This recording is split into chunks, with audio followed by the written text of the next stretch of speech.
नमस्कार। अष्टावक्र गीता प्रथम प्रकरण श्लोक क्रमांक 7। एको दृष्टासि सर्वस्य मुक्त प्रायोऽसि सर्वदा अयमेव हि ते बन्धो द्रष्टारं पश्यसीतरम्। तुम ही इस पूरे दृश्य संसार के एकमात्र दृष्टा हो और सदा सर्वथा मुक्त हो। तुम्हारा बंधन केवल इतना है कि तुम स्वयं को उस दृष्टा से अलग मान लेते हो।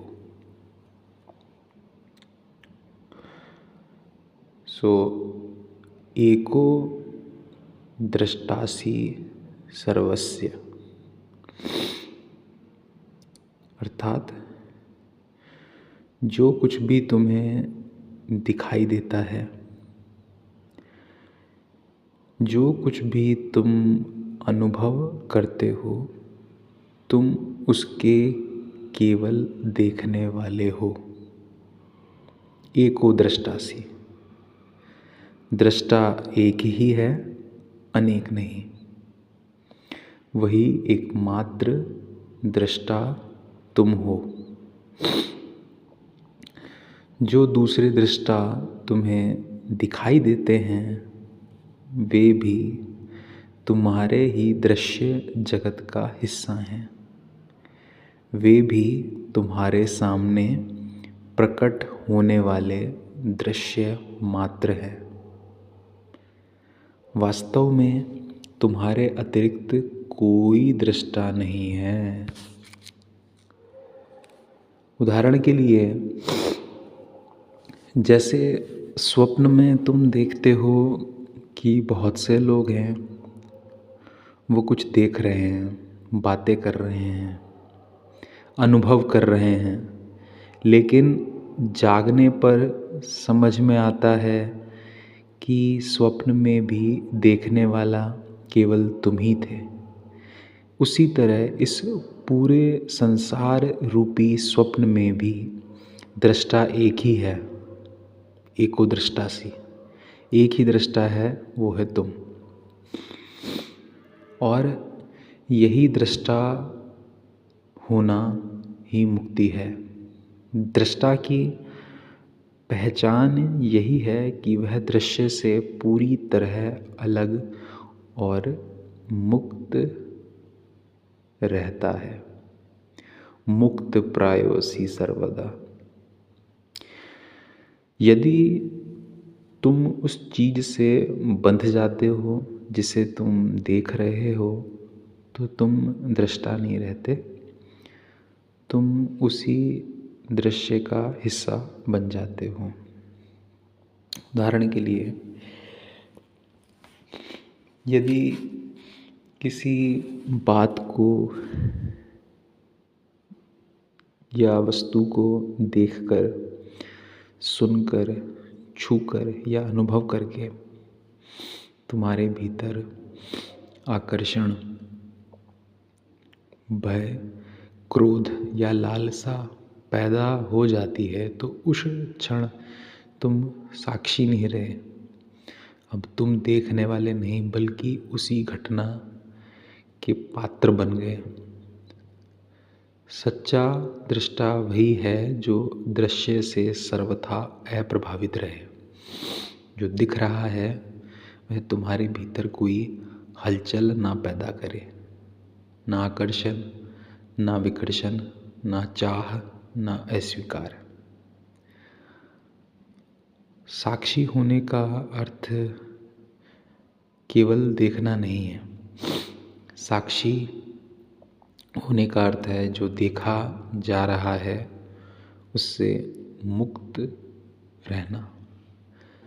जहाँ तुम अर्थ निकालने लगते हो, लाभ खोजने लगते हो, या अपनी इच्छा जोड़ने लगते हो, वहीं देखना समाप्त हो जाता है और प्रक्षेपण शुरू हो जाता है। तब तुम संसार को नहीं देखते, बल्कि अपनी ही कल्पनाओं को संसार पर थोप देते हो। कामना से भरी दृष्टि सच को नहीं देखती, वह अपनी ही इच्छा की तस्वीर बनाकर उसे ही सत्य मान लेती है। इच्छा चाहती है कि अनुभव ही अंतिम सत्य बन जाए, क्योंकि उसी रास्ते से वह स्वयं को पूर्ण करना चाहती है। इसलिए हम मान लेते हैं कि जो मैंने अनुभव किया वही सच है। और अष्टावक्र कहते हैं, संसार को थोड़ा दूर से देखो, यहाँ सब कुछ सीमाओं में बंधा हुआ है। संबंध, सुख दुख, लाभ हानि सब सीमित है। संसार तुम्हें असीम तक नहीं ले जा सकता। असीम तक जाने की जरूरत ही नहीं, क्योंकि तुम पहले से ही वही हो। मुक्ति का अर्थ असीम में प्रवेश नहीं, मुक्ति का अर्थ सीमित से बाहर निकलना। यदि तुम मान लो कि मैं इस दिन पैदा हुआ, तो तुम समय से बंध गए। ये देहगत बात है। यदि तुम कहो मैं इस घर में जन्मा हूँ, तो तुम स्थान से बंध गए। तो फिर बताओ तुम संसार से मुक्त कैसे हो पाओगे। अष्टावक्र यही समझा रहे हैं कि बंधन यह नहीं कि संसार है, बंधन यह है कि तुम स्वयं को संसार का मटेरियल प्रोडक्ट मान बैठे हो। प्रकृति में हर्षण घटनाएं घट रही हैं, घटनाएं भी प्रकृति में हैं और उन्हें अनुभव करने वाला भी प्रकृति में ही है।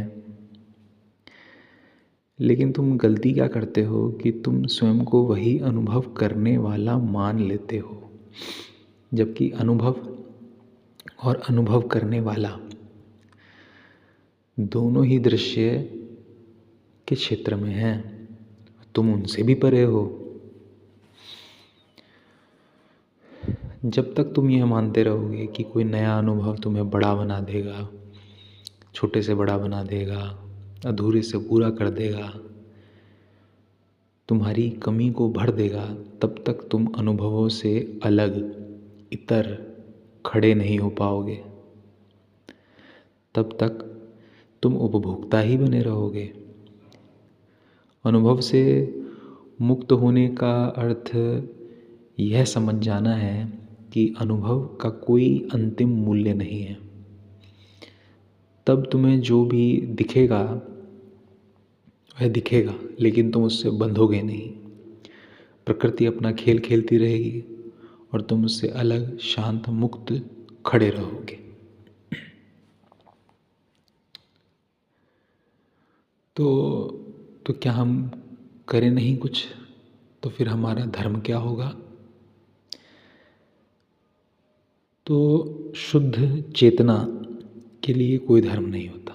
शुद्ध चेतना तो बस स्वयं को प्रकट करती है, बिना नियम, बिना बंधन। जैसे अष्टावक्र अपने श्लोकों के माध्यम से अपनी चेतना को प्रकट कर रहे हैं। धर्म तो अशुद्ध चेतना के लिए होता है। धर्म एक यात्रा है, शुद्धि चेतना की हो सके यह उसकी मंजिल है। और जब तक तुम मुक्त नहीं हो, तब तक तुम्हारा धर्म है मुक्ति की ओर बढ़ना। बंधन यही है कि तुम दृष्टा नहीं बनना चाहते, तुम अनुभोक्ता बनना चाहते हो, अहंकार बनना चाहते हो, क्योंकि अहंकार को भोग चाहिए। आत्मा ना तो करता है और ना ही भोगता, वह तो बस होती है। तो हम भोग भी इसीलिए चाहते हैं क्योंकि हम अपने भीतर असंतुष्ट हैं। हम स्वयं से परेशान हैं इसलिए बाहर कुछ खोजते हैं। और बेहोशी में लिया गया कोई भी फैसला बेहोशी को मिटाता नहीं। बेहोशी में कुछ नया करने की ज़रूरत नहीं होती। बेहोशी में रुकने की ज़रूरत होती है और यही रुकना मुक्ति की शुरुआत है। मुक्ति का अर्थ कुछ नया बनना नहीं है। मुक्ति का अर्थ है जो तुम भी अपने बारे में मान बैठे हो उसे छोड़ देना।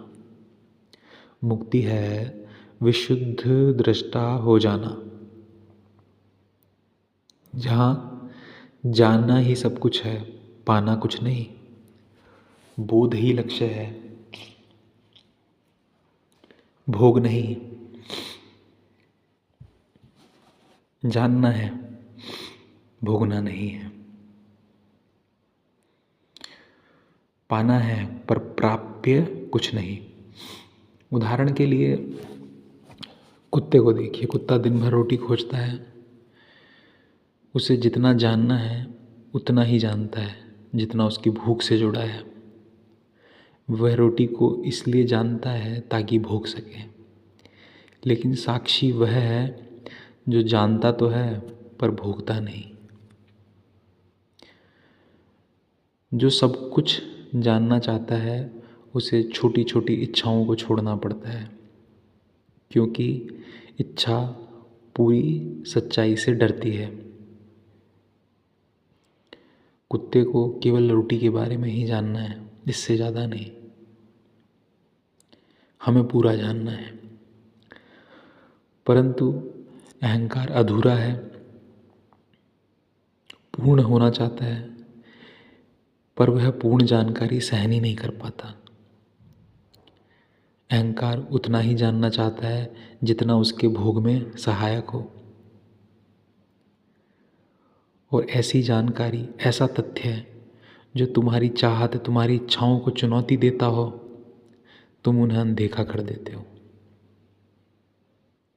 ऐसे कहते हो जैसे कभी जानते ही नहीं। इसीलिए अष्टावक्र कहते हैं पश्य शीतरम। कामना से मुक्त होकर देखो, तभी साक्षी बन पाओगे।